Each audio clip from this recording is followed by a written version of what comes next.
আসসালামু আলাইকুম, সবাই কেমন আছেন? আজকে আমরা কথা বলবো খুব কমন একটা ইনফেকশন নিয়ে, যে ইনফেকশনটায় অধিকাংশ সময় মেয়েরা ভুগে থাকে এবং প্রায়ই আমাদের কাছে এই সমস্যাটা নিয়ে আসে। অনেক সময় এই সমস্যাটা এত বেশি জটিল আকার ধারণ করে যে এই জটিলতার জন্য অনেকে ক্যান্সার হয়েছে কিনা ভয় পেয়ে অনেক সময় মানসিক সমস্যাও ভুগে থাকে। এই ইনফেকশনটা হচ্ছে ফাঙ্গাল ইনফেকশন। ফাঙ্গাল ইনফেকশনটা হচ্ছে আমাদের মতো এইরকম দেশে, একটু গরম যে দেশ, সেই দেশে খুব খুব কমন। কারণ হচ্ছে আমরা যে কাপড় চোপড় পরে, আমাদের যে ড্রেস আপের যে একটা হ্যাবিট এবং আমাদের যে কাজের ধরন, হ্যাঁ, সেই এবং আমাদের যে আবহাওয়া, সেই আবহাওয়া কিন্তু ফাঙ্গাসের জন্য খুবই ফেভারেবল, যাকে বলা হয় খুব প্রিয় একটা পরিবেশ। তো যেহেতু এখন আমাদের কর্পোরেটের যুগ এবং আমরা মেয়েরা এখন অনেক বেশি বাইরে কাজ করছি, অনেক বেশি উন্নয়নমূলক কাজে অংশগ্রহণ করছি এবং অনেক বেশি সময় ধরে বাইরে থাকছি, সেক্ষেত্রে মেয়েরা কিন্তু এই কমন সমস্যাটায় ভুগে থাকে এবং এটিকে আমরা সহজ ডাক্তারি ভাষায় বলে থাকি ফাঙ্গাল ইনফেকশন। ফাঙ্গাল ইনফেকশন বেশিরভাগ ক্ষেত্রে মেয়েদের যে প্রাইভেট পার্ট সেখানে হয়ে থাকে। তো সেই প্রাইভেট পার্টের ফাঙ্গাল ইনফেকশনের জন্য অবশ্যই তাকে কিছু নিয়মকানুন মেনে চলতে হবে। যেমন তার প্রাইভেট পার্টটা খুব শুকনো রাখতে হবে, পরিষ্কার তো অবশ্যই রাখতে হবে, তার সাথে সেটা কিন্তু শুকনো রাখতে হবে। কারণ ভেজা এবং স্যাঁতসেঁতে যে জায়গা, সেই জায়গাতে কিন্তু ফাঙ্গাল ইনফেকশনটা খুব তাড়াতাড়ি ওখানে বিস্তার লাভ করে।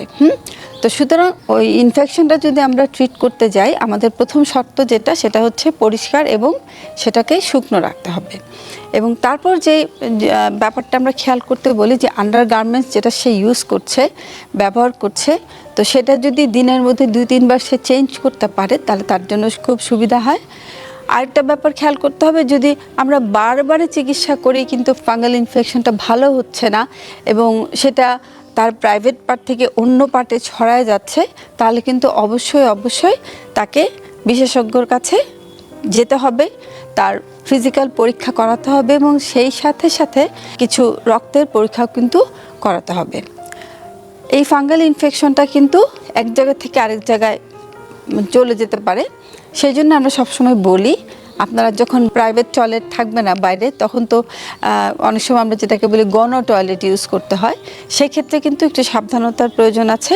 যে সমস্ত জায়গায় গণ টয়লেট ইউজ করতে হয়, সেই সমস্ত জায়গায় আপনারা সবসময় খেয়াল করবেন যাতে হাই কমোড ইউজ করতে না হয়। সবসময় লো কমোড যদি থাকে সেখানে ইউজ করবেন, কারণ অনেক সময় টয়লেটের সিট থেকে কিন্তু অনেক ধরনের ফাঙ্গাল ইনফেকশন এবং অন্য বড় ধরনের ইনফেকশনও কিন্তু হয়ে থাকে। এই ফাঙ্গাল ইনফেকশন হলে ভয়ের কিছুই নেই।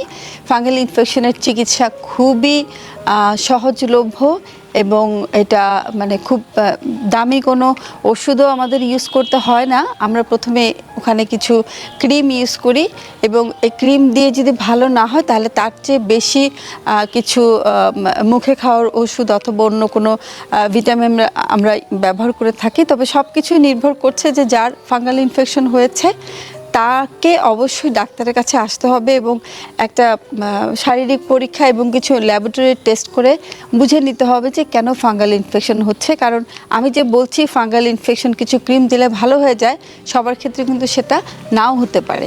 একজনের একটা ক্রিম দিয়ে ভালো হয়েছে তাই বলে যে সবার একটা ক্রিম দিয়ে ভালো হবে এমন কিন্তু কোনো কথা নাই। সেই জন্যই ফাঙ্গাল ইনফেকশন যদিও খুব একটা কমন একটা ইনফেকশন এবং খুবই মামুলি একটা ইনফেকশন, এই ইনফেকশন কিন্তু অনেক সময় সেকেন্ডারি, ওই ইনফেকশনের মধ্যে আরেকটা ব্যাকটেরিয়া দিয়ে কিন্তু ইনফেকশন হতে পারে।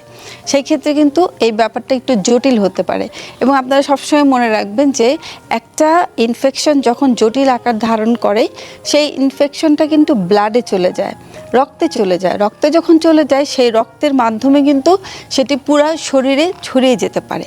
তখন কিন্তু আমাদের যে ভাইটাল অর্গান আমরা বলি, যেগুলা বড় বড় অর্গান আছে, যেমন হার্ট, তারপর লাংস, ব্রেন, লিভার, কিডনি, ওই সমস্ত জায়গায় কিন্তু সেই ইনফেকশনের জন্য, সেকেন্ডারি ইনফেকশনের জন্য যে জীবাণু অথবা বিষাক্ত জিনিস তৈরি হয়, সেটাও কিন্তু সেখানে ছড়িয়ে যেতে পারে।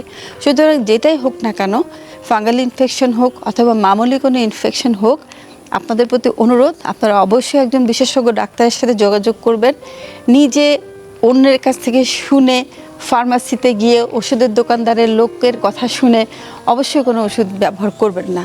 কারণ আমরা যারা ডাক্তার, বিশেষজ্ঞ চিকিৎসক, আমরা চেম্বারে যারা প্র্যাকটিস করি, আমরা কিন্তু অনেক সময় এরকম অনেক রোগী পায়, অনেক শিক্ষিত এবং অনেক সুবিধা আছে চিকিৎসা নেওয়ার, এরকম লোকজন আমরা দেখেছি যে ফার্মাসির লোকদের কাছে গিয়ে নিজে সেলফ মেডিকেশন যেটাকে বলা হয় করে কিন্তু একটা সিম্পল জিনিস থেকে অনেক জটিল জটিল রোগের উৎপত্তি হয়েছে। সুতরাং সবার কাছে অনুরোধ থাকবে, রোগ যত সহজ এবং যত ছোটই হোক না কেন নিজেরা কখনো ওষুধ খাবেন না।